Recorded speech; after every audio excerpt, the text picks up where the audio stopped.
अस्सलाम वालेकुम स्टूडेंट्स। आज हम स्टार्ट करने जा रहे हैं uncertainty relation between two operators. हमने टू ऑपरेटर्स के बिटवीन अनसर्टेनिटी रिलेशन जो है वो फाइंड करना है। आपको पता है कि ये अनसर्टेनिटी प्रिंसिपल जो है वो हेज़नबर्ग का प्रिंसिपल था, जिसमें उसने कहा था कि आप किसी भी पार्टिकल की पोजीशन और मोमेंटम जो है वो साइमल्टेनियसली मेजर या फाइंड नहीं कर सकते। तो आज हमने टू ऑपरेटर्स के बिटवीन अनसर्टेनिटी रिलेशन फाइंड करना है। तो वीडियो स्टार्ट करने से पहले मेरी आप लोगों से रिक्वेस्ट है कि अगर आप लोगों ने मेरा चैनल सब्सक्राइब नहीं किया तो प्लीज़ उसे सब्सक्राइब कर लें। तो चलिए स्टार्ट करते हैं। देखिए, ऑपरेटर्स की बात हो रही है तो कंसीडर करें कि हमारे पास टू हार्मिशन ऑपरेटर्स हैं ए एंड बी। ठीक है, फर्स्ट ऑफ ऑल आपने क्या लेना है, टू हार्मिशन ऑपरेटर्स लेने हैं। हार्मिशन का मतलब समझते हो कि अगर इन ऑपरेटर्स का डैगर ले लिया जाए तो ये इन्हीं ऑपरेटर्स के इक्वल आए। तो हमारे पास टू हार्मिशन ऑपरेटर्स हैं ए एंड बी। तो आपने क्या करना है, इन टू ऑपरेटर्स की एक्सपेक्टेशन वैल्यू लेनी है। ठीक है, तो ये आपके पास ऑपरेटर ए की एक्सपेक्टेशन वैल्यू है और ये ऑपरेटर बी की एक्सपेक्टेशन वैल्यू है। फिर हमने क्या करना है, हमने सपोज़ करना है कि ऑपरेटर्स लिए और इसके साथ हमने एक नॉर्मलाइज स्टेट वेक्टर लेना है साई। ठीक है, हमने क्या करना है, टू ऑपरेटर्स की एक्सपेक्टेशन वैल्यू लेनी है और फिर हमने इन एक्सपेक्टेशन वैल्यूज़ को नॉर्मलाइज करना है विद वेक्टर फंक्शन और स्टेट वेक्टर साई। ठीक है, नॉर्मलाइज का मतलब आप समझते हो, साई इंटू साई। ये देखें, नॉर्मलाइज का मतलब होगा क्या जी, ये देखें, ज़रूरत नहीं है, देखें ये रहा नॉर्मलाइजेशन स्टेट वेक्टर क्या होगा, bra of psi into ket of psi must be equal to 1। ठीक है, इक्वल टू 1। तो अब हम क्या करते हैं, एक्सपेक्टेशन वैल्यू ए और एक्सपेक्टेशन वैल्यू बी की जो है वो इसको ऑपरेटर ए हम इसको डिफ़ाइन करते हैं। ठीक है, डिफ़ाइन करते हैं। तो देखिए, expectation value of operator A must be equal to this one. ठीक है, आपने क्या किया, ये नॉर्मलाइजेशन कंडीशन लगाई और ऑपरेटर ए को इसमें सैंडविच कर दिया। ऐसे ही आप बी की जो है वो एक्सपेक्टेशन वैल्यू को डिफ़ाइन करोगे। तो ये आपके पास ए की एक्सपेक्टेशन वैल्यू आ गई और ये बी की। आपने कुछ नहीं किया, आपने पीछे पढ़ा हुआ है कि हम एक्सपेक्टेशन वैल्यू को कैसे डिफ़ाइन करते हैं। ठीक है, आपने पीछे पढ़ा हुआ है कि हम एक्सपेक्टेशन वैल्यू जो है वो एक्सपेक्टेशन ऑपरेटर की एक्सपेक्टेशन वैल्यू को कैसे लिखते हैं। तो बिल्कुल वैसे ही मैंने ऑपरेटर ए की एक्सपेक्टेशन वैल्यू लिख दी और ऑपरेटर बी की एक्सपेक्टेशन वैल्यू लिख दी। अब हमने टू न्यू ऑपरेटर्स हैं, delta A and delta B, ये इंट्रोड्यूस करवाएंगे। तो हमने खुद से जो है कहा कि डेल्टा ए जो है वो इक्वल है operator A minus expectation value of A. Similarly delta B is equal to operator B minus expectation value of operator B. अब हमने क्या करना है, इक्वेशन 1 और 2 का स्क्वायर लेना है। ठीक है, तो इसका स्क्वायर लिया तो डेल ए का square is equal to A minus expectation value A का होल स्क्वायर आ गया। और ऐसे ही बेटा आपने इसका भी स्क्वायर लेना है। तो इसका स्क्वायर पहले खोलते हैं, ये वाला ए का खोलते हैं। तो डेल ए का स्क्वायर आपको पता है ये कैसे खुलेगा, ए माइनस बी का होल स्क्वायर, ए का स्क्वायर प्लस बी का स्क्वायर माइनस 2ab। तो हम इसको ऐसे ही खोलेंगे, ए की एक्सपेक्टेशन ऑपरेटर ए का स्क्वायर प्लस ऑपरेटर ए की एक्सपेक्टेशन वैल्यू का square minus 2 operator A and expectation value of operator A. ठीक है, हमने क्या किया, हमने स्क्वायर खोल दिया। अब हमने क्या करना है, अब हमने जो अभी ऊपर स्क्वायर खोला है बेटा, उसमें हमने एक्सपेक्टेशन वैल्यू का स्क्वायर ऐड भी करना है और सब्ट्रैक्ट भी करना है। क्योंकि आपको पता है कि किसी भी टर्म को ऐड और सब्ट्रैक्ट किया जाए साइमल्टेनियसली तो इक्वेशन पर कोई भी फ़र्क नहीं पड़ता। तो देखिए, ये रहा ऑपरेटर ए का स्क्वायर एज इट इज़, ये फॉर्मूले का ही है। ठीक है, expectation value of operator A का स्क्वायर, ये आपने ऑपरेटर ए की एक्सपेक्टेशन वैल्यू का स्क्वायर को ऐड भी कर दिया और सब्ट्रैक्ट भी कर दिया और ये भी फॉर्मूले का। ठीक है, अब बेटा आपने करना क्या है, ये एज इट इज़ और ये जो माइनस वाली वैल्यू है वो हम यहाँ रख रहे हैं। ठीक, अब एक आपके पास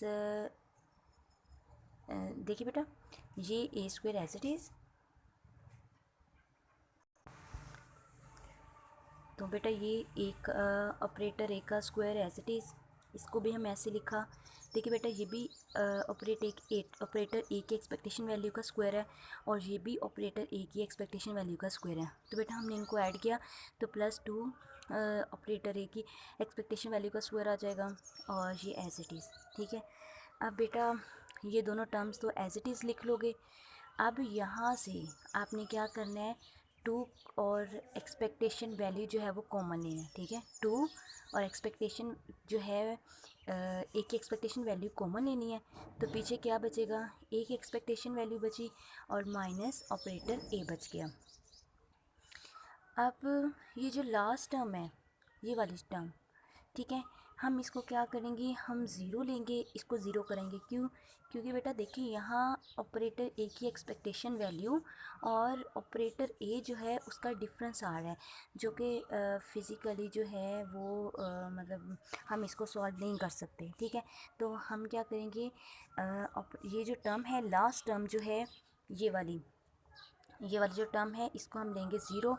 तो पीछे डेल ई का स्क्वायर जो है वो किसके इक्वल आएगा, ऑपरेटर ए का square minus expectation value of operator A का स्क्वायर। ठीक है, ऐसे ही आपने जो ऊपर बी वाले का स्क्वायर लिया था तो उसको भी आपने ऐसे ही खोलना है। ठीक है, आपने इसको भी ऐसे ही खोलना है, जस्ट ए की जगह बी आ जाएगा। ठीक है, ए की जगह क्या आ जाएगा, बी आ जाएगा। तो पीछे बच जाएगा डेल बी का होल स्क्वायर किसके इक्वल आएगा, बी का square minus expectation value of B का स्क्वायर। ये आपके पास ए और बी जो है डेल ए और डेल बी की वैल्यू आ गई। अब बेटा आपने क्या करना है, आपने एक्सपेक्टेशन वैल्यू लेनी है डेल ए और डेल बी की। ठीक है, डेल ए और डेल बी की आपने क्या करना है, एक्सपेक्टेशन वैल्यू लेनी है। पहले आपने ऑपरेटर ए और ऑपरेटर बी की एक्सपेक्टेशन वैल्यू ली है और बेटा अब आपने क्या करना है, आपने डेल ए और डेल बी की एक्सपेक्टेशन वैल्यू लेनी है। तो ये आपके पास डेल ए का स्क्वायर है, इसकी एक्सपेक्टेशन वैल्यू ये आ जाएगी। ठीक है, और ये ऑपरेटर जो है बी का स्क्वायर है तो उसकी एक्सपेक्टेशन वैल्यू क्या आ जाएगी, ये आ जाएगी। तो बेटा जब हम इसको खोलेंगे तो देखिए, अगर डेल ए स्क्वायर किसके इक्वल आ रहा है, A square minus expectation value of A का स्क्वायर, तो आपने क्या करना है, इस डेल ए की जगह इसकी वैल्यू यहाँ पुट कर देनी है।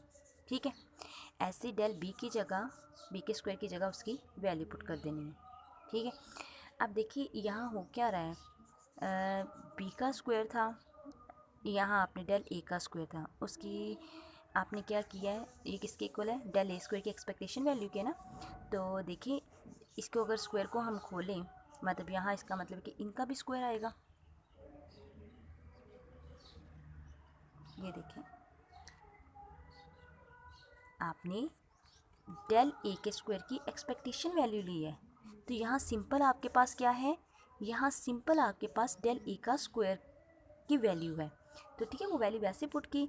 अब देखिए यहाँ इसकी एक्सपेक्टेशन वैल्यू है तो बेटा इसके साथ भी एक्सपेक्टेशन वैल्यू आएगी, तो आपने इसकी एक्सपेक्टेशन वैल्यू लिख दी। ठीक है, डेल ए स्क्वायर की एक्सपेक्टेशन वैल्यू होगी माइनस, अब देखिए ये तो पहले से एक्सपेक्टेशन वैल्यू में है। ठीक है, ये पहले से किस में है, एक्सपेक्टेशन वैल्यू में है, तो इसको बेटा दोबारा लिखने की ज़रूरत नहीं है, हम इसको एज इट इज़ ही लिखेंगे। ठीक है, अब यहाँ एक्सपेक्टेशन वैल्यू का स्क्वायर है, यहाँ ऑपरेटर ए के स्क्वायर की एक्सपेक्टेशन वैल्यू है।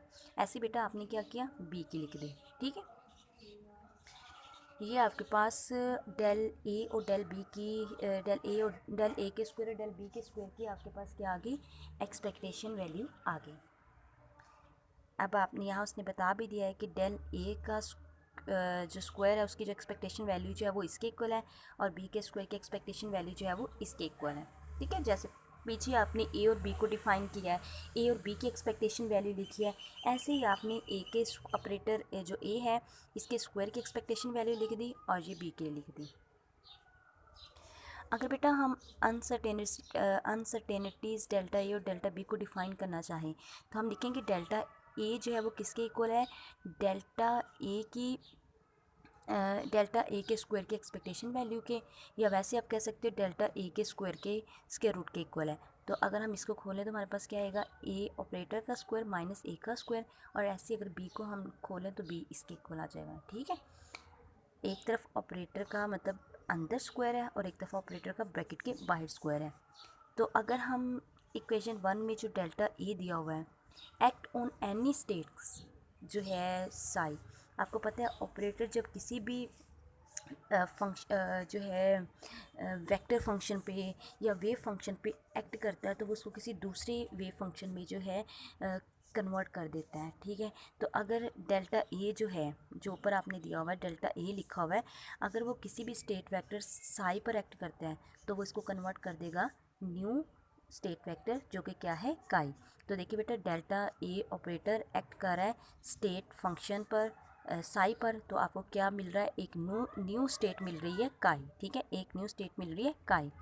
तो बेटा डेल्टा ए को आप लिखेंगे, डेल्टा ए की वैल्यू पुट कर देते हैं ए माइनस एक्सपेक्टेशन वैल्यू ऑफ ए, और साई जो है वो एज इट इज़। इसी तरह जो है हम या बी की बात करेंगे, तो बी जब आपके पास डेल्टा बी जो है वो किसी स्टेट फंक्शन साई पर एक्ट करेगा तो आपको न्यू स्टेट फंक्शन मिलेगा फाई। तो इसका क्या आएगा, बी की वैल्यू, डेल्टा बी की वैल्यू पुट की, B minus expectation value of B, और साई जो है वो एज इट इज़, ठीक है। साई इस पे एक्ट किया तो आपके न्यू स्टेट फंक्शन मिल गया फाई। अब बेटा शॉवर्स इनइक्वालिटी फॉर स्टेट काई एंड साई, काई एंड फाई, अगर हम काई और फाई के लिए शॉवर्स इनइक्वालिटी लिखे तो बेटा क्या आएगा, normalization of chi and normalization of phi must be greater और equal then expectation value of mod of expectation mod square of mod of expectation value of, नहीं आप यूँ लिखेंगे bra of chi and ket of phi, phi के mod का square, ठीक है। ये रिलेशन जो है वो इसके इक्वल आ जाएगा। अब अगर ए और बी हार्मिशन है तो इसका मतलब है कि डेल्टा ए और डेल्टा बी भी हार्मिशन होने चाहिए। तो अब हम हार्मिशन चेक करने के लिए कि डेल्टा ए और डेल्टा बी हार्मिशन है या नहीं, तो हम डेल्टा ए और डेल्टा बी का डैगर लेंगे। तो अगर डेल्टा ए का डैगर लें तो डेल्टा ए की वैल्यू आपको पता है ए माइनस एक्सपेक्टेशन वैल्यू ऑफ ए है, तो बेटा इसका क्या आ जाएगा, ए का भी डैगर आ जाएगा, एक्सपेक्टेशन वैल्यू का स्क्वायर था, ठीक है, तो वो स्क्वायर डैगर के साथ कैंसिल आउट, तो सिंपल आपके पास ए की एक्सपेक्टेशन वैल्यू बची। ऐसे बेटा बी के लिए आ गई, तो ए का डैगर आपको पता है ए का डैगर ए के इक्वल आता है और ये टर्म एज इट इज़, तो ये अगेन किसके इक्वल आ गई, डेल्टा ए के इक्वल आ गई, ठीक है। डेल्टा बी को भी सॉल्व किया तो ये डेल्टा बी के इक्वल आ गई। तो हमने यही कहा था ए का डैगर जो है वो किसके इक्वल आना चाहिए, ए के, और बी का डैगर जो है वो किसके इक्वल आना चाहिए, डेल्टा बी के ही।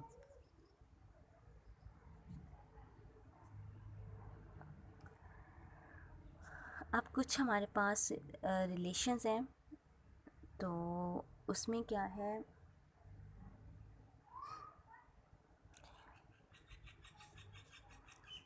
यहाँ बेटा हमारे पास काई और काई मतलब काई की नॉर्मलाइजेशन स्टेट किसके इक्वल आएगी, साई डेल्टा ए का स्क्वायर इंटू साई, ठीक है। फाई के लिए ये चीज़ बन जाएगी। अगर हम काई और फाई की बात करते हैं तो बेटा इनका प्रोडक्ट आ जाएगा डेल्टा ए और डेल्टा बी का। फॉर इंस्टेंस डेल्टा ए का जो डैगर है वो डेल्टा ए के इक्वल है, तो हम लिखेंगे ये चीज़, ठीक है, काई इंटू काई, डेल्टा ए का डैगर किसके इक्वल ले रहे हैं, डेल्टा ए के। तो बेटा ये आपके पास है डेल्टा ए का स्क्वायर है, तो हम इसको दो दफ़ा लिखेंगे डेल्टा ए और डेल्टा ए। एक डेल्टा ए की जगह हम लिख देंगे डेल्टा ए का डैगर और दूसरा डेल्टा ए जो है वो एज इट इज़।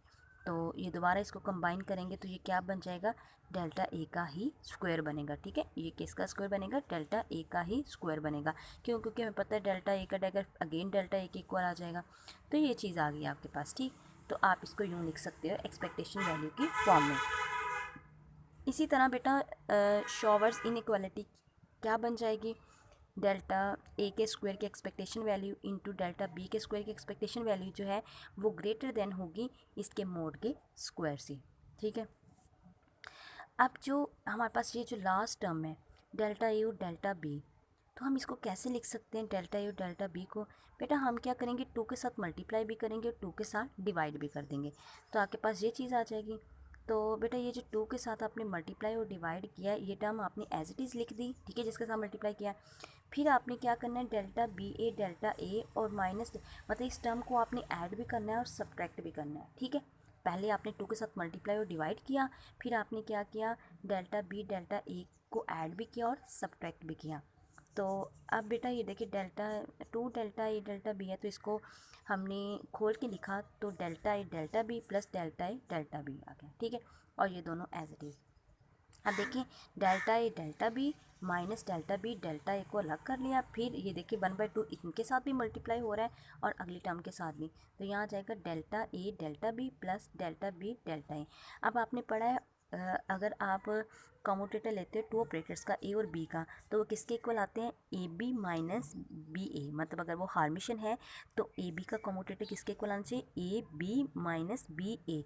और अगर वो जो है वो हार्मिशन नहीं है तो फिर वो आता है A B plus B A के। तो ऐसे ही था, रुकें, आप लिखते हो ए बी, तो इसका ऑपरेटर खोलते हो ए बी माइनस बी ए। और अगर आप स्क्यू सिमेट्री की बात करते हो, मतलब आप कहते हो वो हार्मिशन नहीं है, तो आप लिखते हो ए बी प्लस बी ए आ गया, ठीक है, बी ए आ गया। तो ज़रा ध्यान से देखें, अगर हम डेल्टा ए को फर्स्ट ऑपरेटर लें और डेल्टा बी को सेकंड लें, तो देखें डेल्टा ए, ठीक है, क्या होना चाहिए, ए और बी का अब कम्यूट करेंगे, अगर ए बी किसके इक्वल आ जाए, मतलब A B minus B A के, इसका जो है कम्यूटेटर किसके इक्वल आ जाए, A B minus B A के। तो देखिए delta A delta B minus delta B delta है, तो देखिए यही चीज़ है, इससे आप प्लस की फॉर्म में हार्मिशन होगा जब ये दोनों ऐड होंगे, तो देखिए delta A delta B plus delta B delta A. तो इसको ये कम्यूट कर रहा है तो इसको कम्यूटेटर की फॉर्म में लिख दिया, ये कम्यूट नहीं कर रहा तो इसको हमने कर्ली ब्रैकेट्स की फॉर्म में लिख दिया। तो बच्चे ये चीज़ आ गई। इसके बाद ये जो अब हमारे पास टर्म है द एक्सपेक्टेशन वैल्यू, इसकी जो डेल्टा ए डेल्टा बी की एक्सपेक्टेशन वैल्यू होगी, above equation become to the sum of the real part and imaginary part, ये रियल और इमेजिनरी पार्ट के सम के इक्वल होगा, ठीक है। तो ये हमारे पास हो गया रियल पार्ट और इसको हम लेंगे इमेजिनरी पार्ट। तो देखें इसको, मतलब हाफ पे हमने क्या कर दिया, डिवाइड कर दिया, तो हमारी ऊपर वाली इक्वेशन क्या बन गई, 1 इसकी जगह, ठीक है। ए बी आपने क्या करना है, इस साइड को सॉल्व कर रहे हो, ठीक है। तो ये 2 हिस्सों में बांट दिया, एक आपने रियल में कर दिया और एक इसको इमेजिनरी में कर दिया। तो बेटा क्या आएगा, एक्सपेक्टेशन वैल्यू का स्क्वायर है, तो ये क्या बनेगा, 1/4। देखिए इसको इसके साथ मल्टीप्लाई कर दें, इसको इसके साथ मल्टीप्लाई करना है, ठीक है।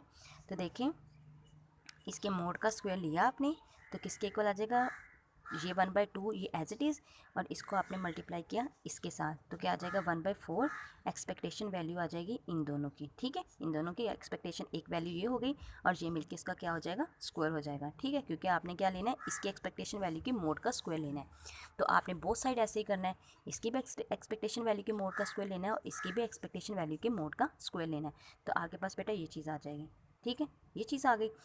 अब आपके पास जो लास्ट टर्म है, last term is positive real number, we can infer the following relation. ये आपके पास क्या है, लास्ट टर्म, वो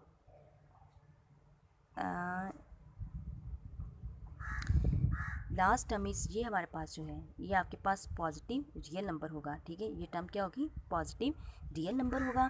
तो इसलिए आप लिखोगे कि ये जो एक्सपेक्टेशन वैल्यू का जो स्क्वायर है ये ग्रेटर देन होगा किससे, इससे, फर्स्ट टर्म से, ठीक है। इसका क्या है, ये जो चीज़ है ये ग्रेटर देन होगी किससे, इस टर्म से। तो अगर हम इक्वेशन 3 और इक्वेशन 4 को कंपेयर करें, इक्वेशन 3 कौन सी है, ये इक्वेशन 3 है, ठीक है, और ये आपके पास इक्वेशन 4 है। अगर आप इन दोनों को कंपेयर करते हो तो आपके पास क्या आता है, डेल ए के स्क्वायर का की expectation value into del B के स्क्वायर की एक्सपेक्टेशन वैल्यू, ये ग्रेटर देन आएगी 1/4 ए कम्यूटेटर ए और बी के एक्सपेक्टेशन वैल्यू के मोड के स्क्वायर के। अब बोथ साइड अगर हम स्क्वायर रूट ले लें, ठीक है, स्क्वायर रूट ले लें बोथ साइड, तो हमारे पास ये स्क्वायर रूट के साथ कैंसिल आउट, तो इनका आ जाएगा ये इसके साथ कैंसिल आउट हो जाएगा। तो डेल ए और डेल बी जो है वो ग्रेटर देन होंगे 1/2 मतलब half commutative expectation value of A B के का मोड। तो ये हमारे पास अनसर्टेनिटी रिलेशन है जो कि इम्पॉर्टेंट रोल प्ले करता है फॉर्मलिज्म ऑफ क्वांटम मैकेनिक्स। तो बेटा ये बहुत इम्पॉर्टेंट रिलेशन है, आपने इसको बहुत अच्छे से याद करना है और ख़ुद से करने की कोशिश करनी है, ठीक है। तो इससे रिलेटेड बेटा ये एक एग्जांपल है, find the uncertainty relation between the components of the position operator and momentum operator. आपने पोजीशन और मोमेंटम ऑपरेटर के बिटवीन जो है वो अनसर्टेनिटी रिलेशन फाइंड करना है। बिल्कुल ऐसे ही, बस ए की जगह आपने ले लेना है एक्स और बी की जगह ले लेना है पी एक्स। ये आपकी छोटी सी असाइनमेंट है, या आप ये समझ लें होमवर्क है, ये आपने मुझे कल करके जो है वो सेंड करना है। अब बेटा उसके बाद है inverse of an operator, operator का इन्वर्स। तो इन्वर्स को बेटा हम ऐसे रिप्रेजेंट करते हैं, ठीक है। अगर आपके पास ऑपरेटर ए है तो उसका इन्वर्स हम यूँ लिखेंगे, और इसको डिफाइन कैसे करेंगे, A inverse is equal to I over operator A. I आपके पास क्या है, आइडेंटिटी ऑपरेटर है, ठीक है, या यूनिटी ऑपरेटर है। तो इसी तरह अगर हम ऑपरेटर ए निकालना चाहें तो बेटा ए इन्वर्स हो क्या हो जाएगा, डिवाइड हो जाएगा। और अगर हम ए इन्वर्स को ए के साथ मल्टीप्लाई करें तो वो किसके इक्वल आएगा, आई के इक्वल आएगा। ए इन्वर्स को ए के साथ कर लें या ए को ए इन्वर्स के साथ मल्टीप्लाई कर लें तो वो किसके इक्वल आएगा, यूनिटी ऑपरेटर के इक्वल आएगा। तो ये आपके पास आई यूनिट ऑपरेटर है। तो जब ये यूनिट ऑपरेटर आपको पता है किसी भी स्टेट वेक्टर पर एक्ट करता है तो ये इसको चेंज नहीं करता। ये आपने पीछे जब मैंने यूनिट ऑपरेटर पढ़ाया था तभी आपको ये क्लियर कर दिया था, ठीक है, ये इस पर एक्ट नहीं करता। अब क्वोशंट ऑफ टू ऑपरेटर, इसके क्वोशंट की बात करते हैं। Dividing an operator A by another operator B provide that B inverse exist is equal to multiply A by inverse B. कहते हैं कि अगर ऑपरेटर ए को ऑपरेटर बी पर डिवाइड करें तो ये किसके इक्वल आएगा, प्रोडक्ट देगा आपको ऑपरेटर ए और बी के इनवर्स का।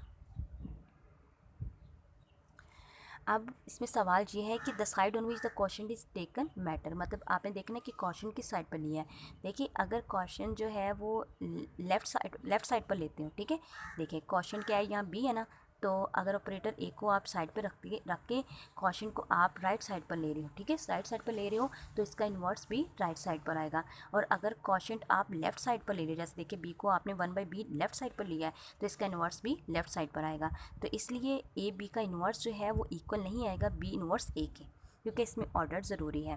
तो इसी तरह अगर ऑपरेटर इन्वर्स ऑपरेटर की फॉलोइंग प्रॉपर्टीज़ देख लेते हैं। अगर हम इनका इन्वर्स लेते हैं तो सबसे पहले डी का आएगा, फिर सी का, फिर बी का और फिर ए का। तो इसी तरह अगर ए एन का इन्वर्स लेते हैं तो पहले इन्वर्स आएगा, फिर उसकी पार हम बाहर लेंगे।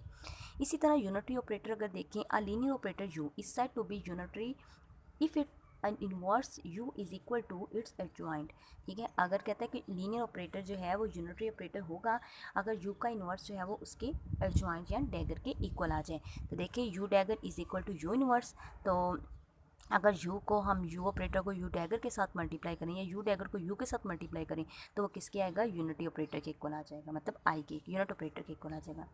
अगर टू यूनिटरी ऑपरेटर का हम प्रोडक्ट लेते हैं तो वो भी आपको यूनिटरी ही देगा। तो देखिए U V into U V का डैगर, मतलब ऑपरेटर और उसका डैगर, तो क्या आ जाएगा U V as it is, इसका डैगर पहले वी का डैगर फिर यू का डैगर, तो बी और बी के डैगर को मिलाया तो ये आपके पास क्या आ जाएगा, ये अंदर लिख दिया, पीछे यू और यू का डैगर, आपको पता है यू और यू का डैगर किसके इक्वल आता है, आई के इक्वल आता है। तो आप लिख सकते हो यू वी का डैगर जो है वो यू वी के इन्वर्स के इक्वल आता है। तो this result can be generalize to any number of the operator, the product of the number of unity operator is also unity, ठीक है बेटा। बस आज के लिए इतना ही था, होप सो आपको समझ आ गई होगी। अगर आपको ये वीडियो अच्छी लगी है तो बेटा वीडियो को लाइक करना ना भूलिएगा और चैनल को लाजमी सब्सक्राइब कीजिएगा। ओके स्टूडेंट्स, टेक केयर, अल्लाह हाफिज़।